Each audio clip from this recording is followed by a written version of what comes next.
యూట్యూబ్కి కంటెంట్ ఎలా క్రియేట్ చేయాలి, అది సెన్సేషనల్ కంటెంట్ ఎలా క్రియేట్ చేయాలి చెప్తాను. అలాగే యూట్యూబ్కే కాదు, వేరే వాళ్ళు కూడా పెద్ద పెద్ద రచయితలు కూడా, రైటర్స్ కూడా ఆర్టికల్స్ కానీ అలాగే యూట్యూబ్లో వీడియోలు ఎలా చేస్తారు, మీరు ఎలా చేయాలి కంటెంట్ అనేది చెప్తాను. ఇప్పుడు మనము సరదాగా ఏం చేస్తాం, ఒక వ్యక్తిని ఆట పట్టించడానికి పులి వచ్చిందట అని చెప్తే అందరు ఉరికి చూస్తారు కదా. ఆడ పులి వచ్చిందట, ఆడ పులి వచ్చిందంటే చూస్తారు. పాము తిరుగుతుందట, ఆడ నాంబాం అంటే భయపడి ఉరికి చూస్తాం కదా. ఒక సిటీలో పులి వచ్చిందట ఆడ అంటే ఉరికి చూస్తాం.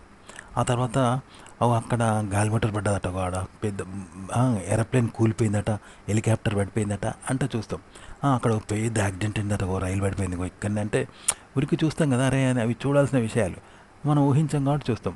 అంతేగాని అక్కడ కుక్క మొరుతుందంటే చూస్తావా, చూడు. ఆడ పిల్ల వచ్చిందంటే చూస్తావా, చూడు.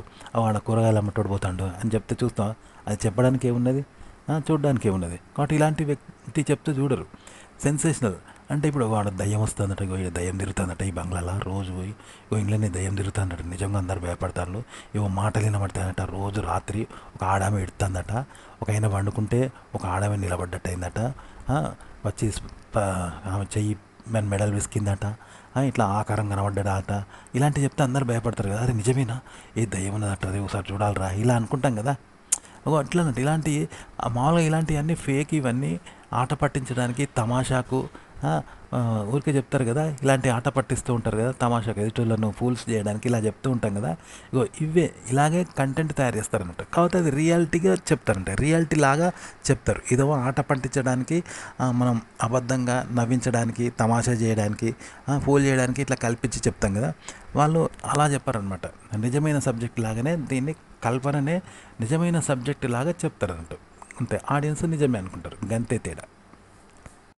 మామూలుగా యూట్యూబ్లో వీడియోలు ఎలా చేస్తారు, అలాగే కంటెంట్ ఎలా తయారు చేయాలి అనేది మళ్ళీ చెప్తాను. ఇంకో ఉదాహరణ, ఇప్పుడు బస్సు రాగానే ఏం చేస్తారు, జనం వెయ్యని వేల మంది, వందల మంది ఉరుకుతారు కదా, బస్ కోసం పోటీపడి ఎగబడి ఉరుకుతూ ఉంటారు సీట్ల కోసం. అలాగే ఒక రైలు రాగానే ఏం చేస్తాం మనం, సీట్ల కోసం వందల మంది ఒక్కటేసారి ఉరుకుతూ ఉంటారు కదా, ఎగబడి పోటీపడి.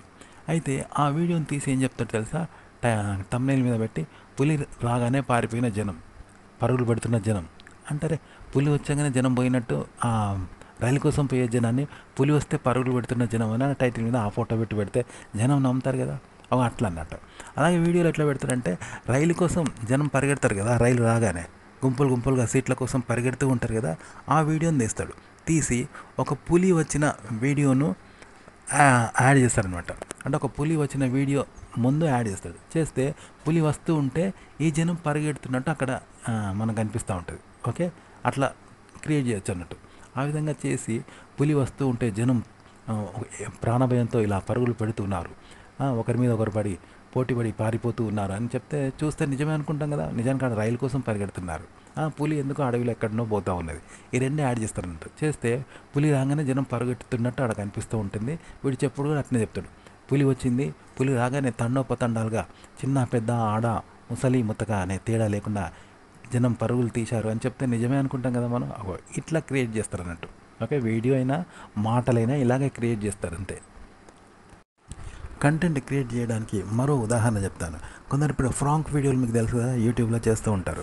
మా చెల్లెను ఫ్రాంక్ చేయని చెప్తే అతను ఫ్రాంక్ చేస్తూ ఉంటారు వాళ్ళ చెల్లెను. సీక్రెట్గా ఏం చేస్తాడు, నిన్ను ప్రేమిస్తున్నాను, నిన్ను ప్రపోజ్ చేస్తున్నాను అని గులాబీ పువ్వు ఇవ్వడం, ప్రేమిస్తున్నాను, ఐ లవ్ యూ అని అమ్మాయి చెప్తా ఉంటే అమ్మాయి నడువు అని గెట్ అవుట్ అని తిట్టడం, ఇలాంటివి చేస్తూ ఉంటుంది కదా. ఇది ఫ్రాంక్. తర్వాత ఫ్రాంక్ అని చెప్తాడు. అయితే ఈ ఫ్రాంక్ వీడియోను ఒక అమ్మాయిని ఫ్రాంక్ చేసి దాన్ని ఏం చేస్తారంటే, ఫ్రాంక్గా పెట్టకుండా యువతిని వేధిస్తున్న యువకుడు, ఒంటరిగా వెళ్తున్న యువతిని యువకుడు వేధించాడు, ఈ విధంగా వేధిస్తూ ఉంటే ఆ అమ్మాయి ఎలా బుద్ధి చెప్పిందో చూడండి, చెప్పు తీసుకొని ఆ యువకుడిని కొట్టింది అని ఇలా కూడా చూపెట్టచ్చు కదా. నిజానికి ఫ్రాంక్ వీడియో, కానీ దాన్ని మరోలా ఈ విధంగా చూపిస్తే జనం నిజమే అనుకుంటారు కదా. అమ్మాయిని వేధిస్తున్నాడేమో వీడు, ఆకతాయుడు, ఆ అమ్మాయి వాడిని చెప్తూ కొడుతుంది అని చూస్తారు కదా జనం. ఇట్లా చూపించవచ్చు ఒక విషయాన్ని కూడా, ఈ విధంగా చెప్పచ్చు లేని విషయాన్ని. అలాగే కొందరు యువకులు ఏం చేస్తారంటే, బర్త్డే పార్టీ చేసుకొని ఎగురుకుంటున్నారు, బాగా టేప్ రికార్డర్ పెట్టి డీజే పెట్టి ఎగురుకుంటున్నారు. దాన్ని ఏం చేస్తారంటే, నటుడు చిరంజీవి బర్త్డేను జరుపుకున్న అభిమానులు, ఇంట్లో అభిమానులు చిరంజీవి బర్త్డే రోజు పార్టీ చేసుకుని చిందలేసుకుంటూ పండుగ చేసుకున్నారు అని చెప్తే నిజం అనుకుంటారు కదా. నిజంగా వాని బర్త్డేకి వాడు ఎగురుకుంటే, చిరంజీవి బర్త్డే రోజు ఇంట్లో పండుగ చేసుకున్నారు వీళ్ళు అభిమానులు అని చెప్తే జనం నమ్ముతారు కదా. ఈ విధంగా చూపిస్తారన్నట్టు. ఒక విషయాన్ని మరోలాగా ఇలా కంటెంట్ క్రియేట్ చేసి చెప్తారన్నట్టు. అలాగే మన ఇంటికి ఓట్ల కోసం ఓ మహిళ వచ్చింది. వచ్చి ఓటర్ లెక్కలు రాసుకుంటారు కదా, రాసుకుంటూ ఉంటే మనం ఆమెతో మాట్లాడుతాం, ఆమె మనతో మాట్లాడుతుంటే దాన్ని వీడియో తీసి లవర్స్ ఇద్దరు మాట్లాడుకున్నట్టు చెప్తే నిజం అనుకుంటారు కదా, ప్రేసి ప్రియులు మాట్లాడుకున్నట్టు చెప్తే నిజమే అనుకుంటారు చూపర్లు. ఈ విధంగా క్రియేట్ చేస్తారు అన్నట్టు కంటెంట్ వీడియోలో. అలాగే ఒక అబ్బాయి మిస్బిహేవింగ్ చేస్తే ఆ అమ్మాయితో వాడిద్దరికి గొడవ అవుతా ఉంది. బ్రేకప్ వచ్చి గొడవ పెట్టుకుంటున్నారు ఈ అమ్మాయి అబ్బాయి అని చూపిస్తే నిజమే అనుకుంటారు కదా. నిజానికి వాడు మిస్బిహేవింగ్ చేస్తే అమ్మాయి గొడవ పడుతుంది, వాడు అమ్మాయితో గొడవ పడుతున్నాడు కోపంగా. కానీ అది బ్రేకప్ లవ్ స్టోరీ లాగా బ్రేకప్ వచ్చి యువకులు గొడవ పడుతున్నారు అని చూపెడితే నిజమే అనుకుంటారు కదా. ఇలా చూపెడతారంట కంటెంట్ అనేది ఇలా క్రియేట్ చేయాలి. అలాగే ఒక విషయాన్ని చెప్పాలంటే ఇప్పుడు అమ్మాయి అబ్బాయిలు గొడవ పడుతూ ఉంటారు కదా, ఎందుకో గొడవ పడుతూ ఉంటే అవి లవర్స్ మధ్య బ్రేకప్లో అమ్మాయి అబ్బాయిని ఇలా దూషిస్తూ ఉంది. పోవే అంటూ అతను తిడుతూ ఉన్నాడు. ఆమె పోరా జీవితంలో నీ మొహం చూడను నువ్వెంత అంటూ అమ్మాయిని నిలదీసింది. పోవే నాకు చాలా ఆస్తున్నాయి నువ్వెంత అని ఆ అబ్బాయి అన్నాడు అని ఇలా బ్రేకప్ గొడవలాగా దాన్ని మనం మాటల్లో చెప్పొచ్చు అనమాట.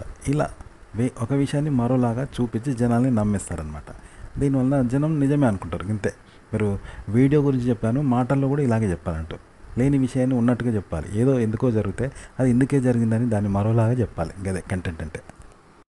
యూట్యూబ్కు కానీ లేదా వేరే ఆర్టికల్స్ పత్రికల్లో ఆర్టికల్స్ కావచ్చు, లేకపోతే టీవీకి కావచ్చు, టీవీ న్యూస్ కావచ్చు, సినిమాలకు కథలు, టీవీ సీరియల్స్కు కథలు ఎలా రాస్తారు అంటే ఇప్పుడు వదంతులు, అబద్ధాలు, కల్పనలు, వదంతులు ఇవన్నీ ఉంటాయి కదా. అవన్నిటిని నిజమని చెప్తే జనం నమ్ముతారు కదా. అవన్నీ అబద్ధాలు, కల్పనలు, నకిలీ వార్తలు ఉంటాయి, వదంతులు ఉంటాయి కదా బయట. అవన్నీ నిజమే అని చెప్తే తెలియని నమ్ముతాడు కదా. అట్లా అన్నట్టు గంతే. దాన్ని నిజమని చెప్పడమే అంటే మనమే కల్పించి చెప్తాం, కానీ ఇది నిజము అని జనానికి చెప్తే నమ్ముతారు కదా. అట్లా చెప్పడం అనమాట కంటెంట్ తయారు చేయడం అంటే గింతే. కంటెంట్ క్రియేట్ చేయడం అంటే ఇప్పుడు మొగన్ని కొట్టి మొరమన ఏడ్చింది అంటారు చూసినావా, అంటే అదే మొగన్ని బాగా కొట్టింది, బయటకు వచ్చి మళ్ళీ దానిలోగానే బాగా ఎడుతుందట, మొగడు కొడితే ఏడ్చినట్టు ఎడుతుంది. అప్పుడు చూసి జనం అంతా ఏమనుకుంటే మొగడే దీన్ని కొట్టిండు అనుకొని ఊరికి ఆ మొగన్ని కొట్టినట్టు బాగా కొడతాను, పెళ్ళాన్ని ఇట్లా నారా కొట్టేదని. దానికి ఇదే వాడిని బాగా కొట్టింది, వచ్చి మళ్ళీ ఎరగనట్టు ఎడుతుంది. ఎడితే జనం పోయి అరే దీన్ని కొట్టిండు వాడు మొగోడని వాని మొగని పోయి కొడతానట. ఇట్లానట. అంటే ఒక తప్పు పని చేసి అంటే ఒకటి కల్పించి ఒక వదంతులు సృష్టించి లేని అబద్ధం సృష్టించి జనాన్ని తప్పుదారి పట్టిస్తారంట. అదే నిజం అన్నట్టుగా తప్పుదారి పట్టిస్తే జనం నిజమే అనుకుంటారు కదా. ఇట్లా అన్నమాట కంటెంట్ అనేది.